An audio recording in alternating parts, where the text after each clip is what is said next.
On a cold and rainy day, legendary hitman John Wick stood broken at his wife's funeral. He was once a ghost, a stone-cold killer who made the entire underworld tremble, but he gave it all up for love. Then fate dealt him the cruelest hand. Illness took his beloved wife. When John had nothing left to live for, he received a gift his wife had arranged in advance. A puppy named Daisy. This little dog became the last connection between John and his late wife, and the only reason he had left to keep going. John tried to start a new life with Daisy, but disaster struck again. At a gas station, his 1969 Ford Mustang caught the eye of some punk kid. The kid wanted to lowball him for the car, but John wasn't selling. Then the kid joked about buying the dog too. Another hard no. He mouthed off before his boys dragged him away, but this arrogant punk held a grudge. That same night, he showed up at John's home with a crew, broke in, and jumped him.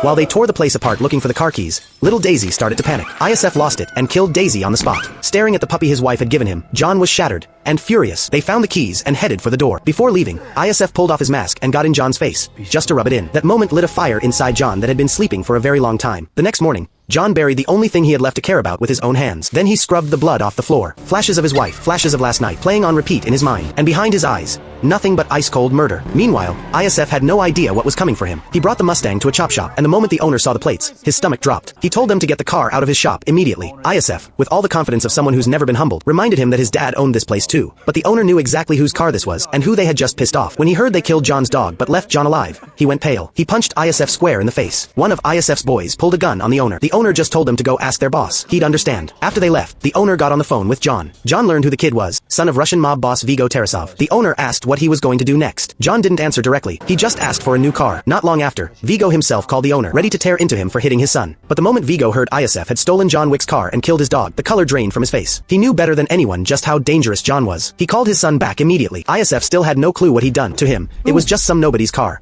The fucking nobody? That fucking nobody is John Wick. Vigo had seen firsthand what John Wick was capable of, the stuff of legend. This quiet, cold-blooded man had wiped out countless enemies for him over the years. He once took out 3 elite assassins with nothing but a pencil. And now his useless son had gone and killed the one thing John had left of his wife. Desperate for any chance at survival, Vigo picked up the phone and called John himself. John was already smashing open the basement floor, pulling out weapons and gold coins. He picked up and said nothing. Even through the phone, Vigo could feel the kill intent radiating off him. Task a crew. How many? How many do you have? The moment John suited back up, he was no longer a grieving widower. He was the boogeyman. A crew of hitmen showed up at his house. John killed the lights, grabbed his weapons.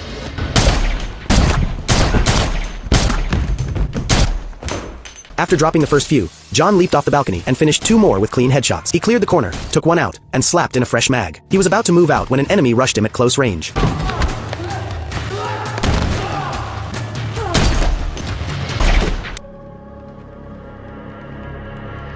More hitmen appeared. John held his position, waited for them. One surprise attack, one down. Then a second guy got in his face for some hand-to-hand.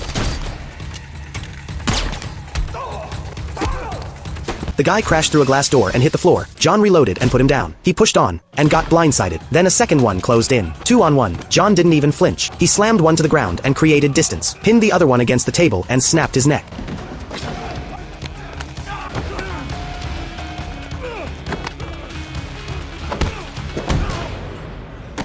John put him down with a few hard shots and drove the blade into his chest. With every last hitman dealt with, blue and red lights flooded the front of the house. Looked like the cops. John opened the door. It was an officer he actually knew. The cop glanced past him at the bodies on the floor.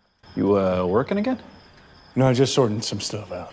He wasn't looking for trouble, not with this guy. John spent 12 gold coins to have a cleanup crew make the mess disappear. When Vigo heard every single hitman he sent was dead, he immediately put out a $2 million contract on John. To speed things up, he also reached out to John's closest friend, Marcus, a top-tier sniper. John knew home wasn't safe anymore, so he packed up and checked into the Continental Hotel. The Continental wasn't just any hotel, it was a sanctuary for the assassin world. And there was one unbreakable rule: no conducting business on hotel grounds. Period.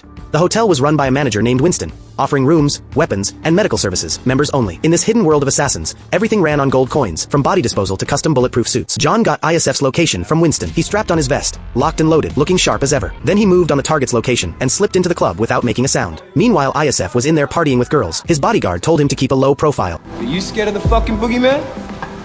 I'm not. No? But you should be. John took out 2 guards clean and fast, and learned ISF was downstairs in the bathhouse. He scanned the room. There was ISF, living his best life. What followed was a masterclass in silent elimination. He'd taken out several men without a sound and was lining up his play on ISF. Then a bodyguard walked in at the worst possible time. The scuffle wasn't clean. John not only failed to finish him, but the noise put the whole room on alert. He subdued the bodyguard fast and dropped several more targets. Then he finally had his gun on ISF, but didn't pull the trigger. He had unfinished business first. He wasn't about to let this be easy for ISF. ISF, now absolutely terrified, didn't even have time to get dressed. He fled to the dance floor using bodyguards and civilians as cover. John came in hot. 2 to the chest, 1 to the head. The Mozambique drill, textbook. Fresh mag, keep moving, keep killing.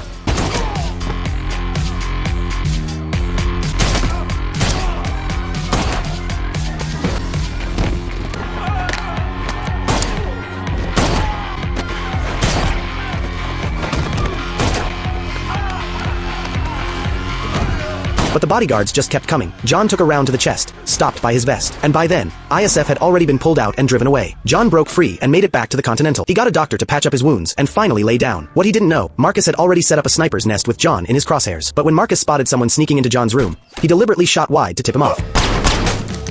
Hey, John. Perkins? I thought I'd let myself in. I noticed.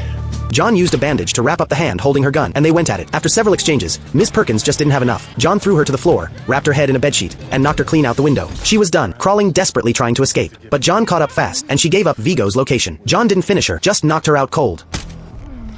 Then he headed straight for Vigo's vault, took out the guards, and burned it all down. Back at the hotel, Harry told Perkins she'd broken the rules. Management would be handling her personally. What he didn't know was that she was already bending her broken fingers, working herself free from the cuffs. Fuck management. Perkins had made herself a permanent enemy of the Continental. Meanwhile, John had reached Vigo's stronghold. He swept through and cleared out most of the guards, but one slipped up, and a bodyguard rammed him with a car. When he came to, he was tied up. Vigo, who'd been scared stiff just minutes ago, suddenly found his confidence. He taunted John, laughed at the idea that all of this was over a dog. Just a dog. When Ellen died, I lost everything. Until that dog arrived on my doorstep. A final gift from my wife. In that moment, I received some semblance of hope. An opportunity to grieve unalone.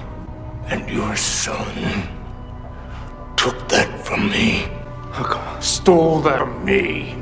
Killed that from me! Vigo was done talking and told his men to finish John off. In that split second, Marcus came through. One clean shot dropped a guard. John immediately fought back. After a brutal brawl, he locked his arms around a bodyguard's neck and choked him out. He cut himself loose, grabbed a weapon, and gave chase. Vigo was already pulling away in his car. John cut through a shortcut, stepped in front of them, and opened fire, forcing the car to a stop. Vigo, desperate to survive, canceled the bounty on John and gave up ISF's address. Looks like not even God could save ISF now. The kid somehow still had zero sense of danger. He was literally gaming with his boys while a death sentence hung over his head. Then his buddy got dropped right beside him. Get down! Get down! John cleared the security detail fast and cut off every escape route with an explosion. ISF bolted, looking left and right with nowhere to go. Then a bullet found his gut. With his revenge complete, John checked out of the Continental. For the incident last night, the hotel compensated him with a new ride, the bill going straight to Perkins. John then met up with Marcus and thanked him for saving his life. He told Marcus he was finally ready to retire. What neither of them knew, Perkins was watching them from not far away. When Vigo found out it was Marcus who broke the rules to save John, he sent men to his home. After having his fun, he had Marcus killed, then called John to gloat. By the time John arrived, Marcus was already gone. John could have walked away at this point, but Vigo had just signed his own death warrant. John's rage burned at an entirely new level. He was going to burn Vigo's entire empire to the ground. As for Perkins, she got exactly what she deserved. Winston revoked her membership and had her executed on the spot. Then he called John and gave him Vigo's current location. John floored it, systematically taking out the escort vehicles one by one, until only Vigo's car was left. John spun hard and rammed it to a stop. The bodyguards jumped out swinging. John reversed straight into them. One guard rolled up onto the hood. John made sure to put him down too. Then a hard drift took out another. After dropping the last bodyguard, John got caught off guard. Vigo rammed him with his own car. He kept pushing John's car toward the edge of the pier. John bailed at the last second. When he got up, Vigo was already standing on the dock. Vigo proposed they settle it with their fists. But John hit him like he was a heavy bag.